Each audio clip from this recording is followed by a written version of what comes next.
Good afternoon students. Veera college के YouTube channel पर आपका स्वागत है, जहां पर मैं ललित राठी आपको फिजिक्स सब्जेक्ट पढ़ा रहा हूं। तो जैसा कि आप लोग जानते हैं कि देश में कोरोना महामारी की वजह से सभी कॉलेजेस, स्कूल्स और संस्थाएं बंद हैं, जिस वजह से आपकी क्लासेस नहीं हो रही हैं। तो उसी को ध्यान में रखते हुए वीरा कॉलेज ने आप लोगों को ऑनलाइन क्लासेस के थ्रू अपने यूट्यूब चैनल पर टॉपिक्स और इम्पॉर्टेंट स्टडी मटेरियल प्रोवाइड कराने की सोची। ठीक है, तो जैसा कि बच्चों हम फिजिक्स में प्रीवियस वीडियो लेक्चर्स में कुछ इम्पॉर्टेंट क्वेश्चन देख चुके हैं, जो शॉर्ट क्वेश्चन एग्ज़ाम के पॉइंट ऑफ व्यू से ज़रूरी हैं। ठीक है, तो उसी सीरीज को आगे करते हुए कंटिन्यू हम आगे देखते हैं नेक्स्ट इंपॉर्टेंट क्वेश्चंस। जैसे कि आप स्क्रीन पर देख रहे होंगे, क्वेश्चन क्या कहता है, explain the factor responsible for changing fringe width in wedge shaped film. ठीक है, अगर आप प्रीवियस ईयर के क्वेश्चंस पेपर उठा के देखेंगे तो वहाँ पर ये क्वेश्चन बहुत बार पूछा जा चुका है। ठीक है, क्लियर है। तो आइए देखते हैं क्या है कि उसने पूछा है कि जो फ्रिंज विड्थ आती है वेज शेप्ड थिन फिल्म में, यानी कि ये इंटरफेरेंस वाली यूनिट का टॉपिक है, जो हम इंटरफेरेंस इन वेज शेप्ड थिन फिल्म पढ़ा था। ठीक है, तो उसमें जो फ्रिंज विड्थ हम फाइंड आउट करते हैं वो किस किस फैक्टर पे डिपेंड करेगी। ठीक है, या कौन कौन से फैक्टर रेस्पॉन्सिबल हैं उस विड्थ को चेंज करने में, ये क्वेश्चन में पूछा गया है। तो जैसे मैंने लिखा हुआ है, since we know that fringe width omega equals to lambda upon 2 mu theta. ये फ्रिंज विड्थ का फॉर्मूला होता है। फ्रिंज विड्थ को हम डिनोट करते हैं ओमेगा से, equals to lambda upon 2 mu theta. Lambda क्या है यहाँ पर, वेवलेंथ ऑफ लाइट, म्यू क्या है, रिफ्रैक्टिव इंडेक्स, और थीटा क्या है, आपका वेज शेप्ड एंगल, जिस पर आपकी दो फिल्म्स जिस एंगल पर रखी होती है। ठीक है, तो देखते हैं क्या है। Here if refractive index changed then fringe width also changed. अगर आप फॉर्मूले में देखेंगे तो ये जो म्यू है ये ओमेगा इन्वर्सली प्रोपोर्शनल है 1 अपॉन म्यू, यानी कि इन्वर्सली प्रोपोर्शनल है refractive index of that medium जहाँ पर आपकी फिल्म रखी हुई है। ठीक है, तो जैसे जैसे ये चेंज होगा वैसे वैसे आपकी विड्थ चेंज होगी, किसकी, फ्रिंज विड्थ।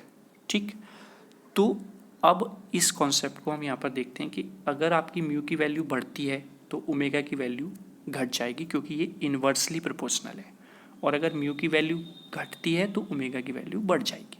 कहने का मतलब ये है, अगर हम अपनी वेज शेप्ड फिल्म को एक ऐसे मीडियम में रखते हैं जिसका रिफ्रैक्टिव इंडेक्स ज़्यादा है तो वहाँ पर फ्रिंज विड्थ कम आएगी, और उसी सेटअप को हम ऐसे मीडियम में रखते हैं जहाँ पर रिफ्रैक्टिव इंडेक्स कम है तो वहाँ पर विड्थ ज़्यादा आएगी। ठीक है, इसका सेकंड इफेक्ट ये होता है, देखो ओमेगा का इफेक्ट आपका किस पे पड़ता है, म्यू पर भी, सॉरी म्यू का इफेक्ट आपका वेवलेंथ पे भी पड़ता है ना, वेवलेंथ लैम्डा पे भी, यानी कि लैम्डा को भी अफेक्ट करता है आपका म्यू। ठीक है, क्योंकि आपकी लाइट जो है वो किस मीडियम में जा रही है उस पर भी डिपेंड करता है। ठीक है, तो मेनली जो फैक्टर है वो आपका है refractive index of that medium जहाँ पर आपका सेटअप रखा हुआ है, उसके अकॉर्डिंग मेनली वो फैक्टर रेस्पॉन्सिबल होगा चेंजिंग फ्रिंज विड्थ। ठीक है, चलिए नेक्स्ट क्वेश्चन देखते हैं क्या है।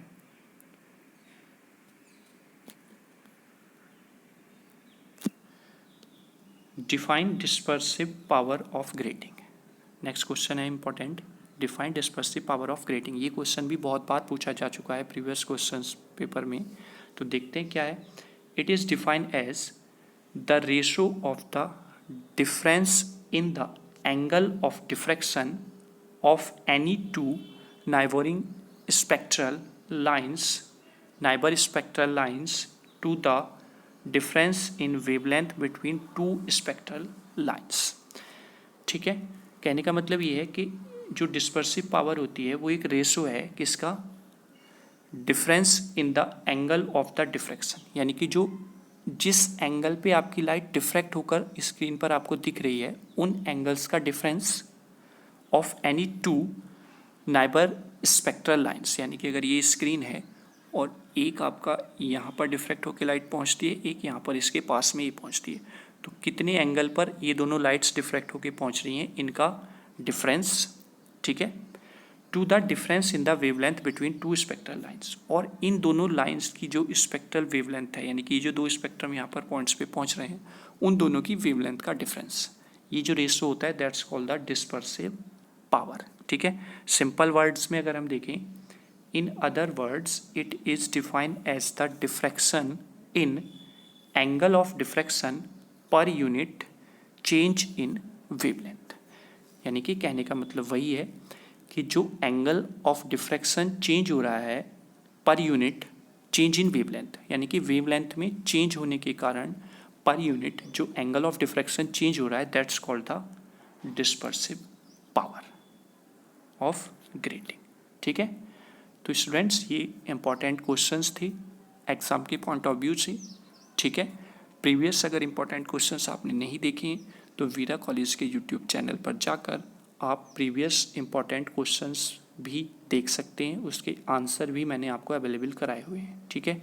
और मैंने आपको वो एक्सप्लेन भी किया है। अगर वहाँ पे आपको कोई भी प्रॉब्लम आती है तो फिर से मैं वही कहूँगा कि आप 24/7 आवर व्हाट्सएप के थ्रू या फिर कॉल के थ्रू मुझसे वो डिस्कस कर सकते हैं कि हाँ सर मुझे ये प्रॉब्लम समझ में नहीं आई है, ठीक है, या फिर इस क्वेश्चन में यहाँ पर इस एक्सप्लेनेशन में प्रॉब्लम है, ठीक है, क्लियर। क्योंकि इस समय में आपका वीरा कॉलेज हर तरीके से हेल्प करने के लिए तैयार है, ठीक है। चलिए, थैंक यू स्टूडेंट्स।